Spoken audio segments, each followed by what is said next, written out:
क्या आज से कभी भी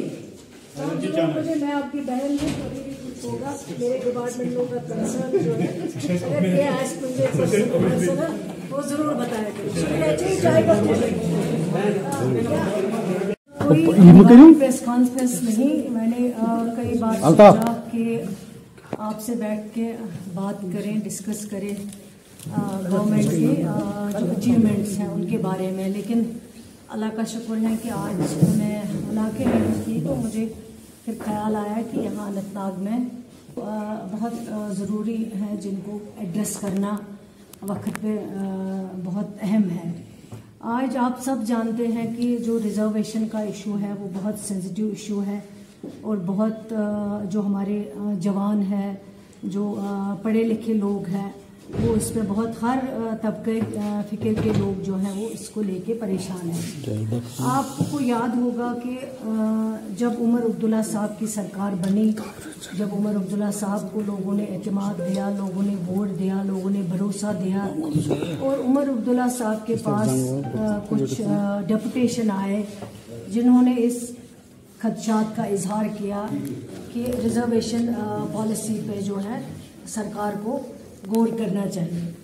और उमर अब्दुल्ला साहब ने इतना इस चीज़ को सीरियसली देखा, सीरियसली लिया, उनकी बात सुनी और दूसरे दिन उन्होंने एक सब कमेटी तश्कील दी है, जिस सब कमेटी में 3 मिनिस्टर्स जो है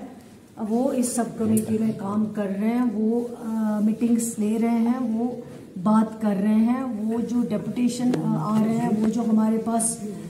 लोगों के रिप्रेजेंटेशन आ रहे हैं उनको एग्जामिन किया जा रहा है, उनको देखा जा रहा है। और ये देखिए सीरियसनेस इतना नहीं कि सिर्फ सब कमेटी बनाना, बल्कि सब कमेटी का मुकर्रर टाइम 6 महीने रखना। ये आप खुद अंदाजा लगा सकते हैं कि ऑनरेबल चीफ मिनिस्टर साहब जो हैं वो इसमें कितना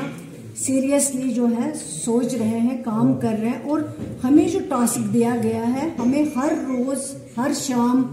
चीफ मिनिस्टर साहब को एक्सप्लेन करना पड़ता है कि आज कितने रिप्रेजेंटेशंस को एग्जामिन किया गया है, आज क्या डेवलपमेंट हुई है, आगे क्या होने वाला है, कब तक आप अपना रिपोर्ट सबमिट करोगे जो सब कमेटी है।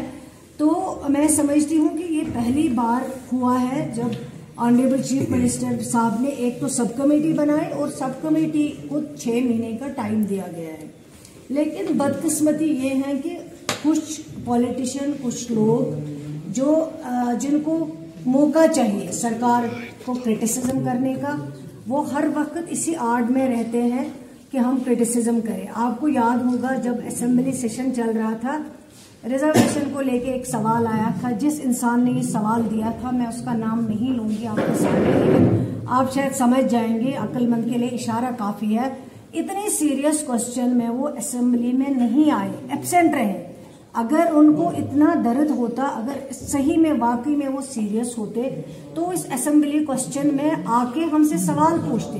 हमसे जवाब लेते कि क्या सरकार कर रही है। लेकिन वो इतने नॉन सीरियस थे,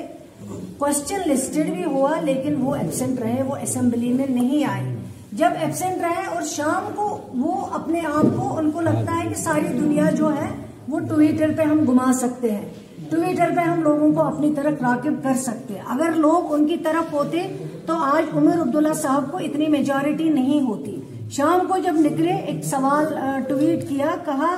कि सरकार सीरियस नहीं है, सब कमेटी का जो टाइम दिया गया है वो सवाल में मेंशन नहीं है। मेरे कशिर पक्ष बना आज कचमस कोत पड़े।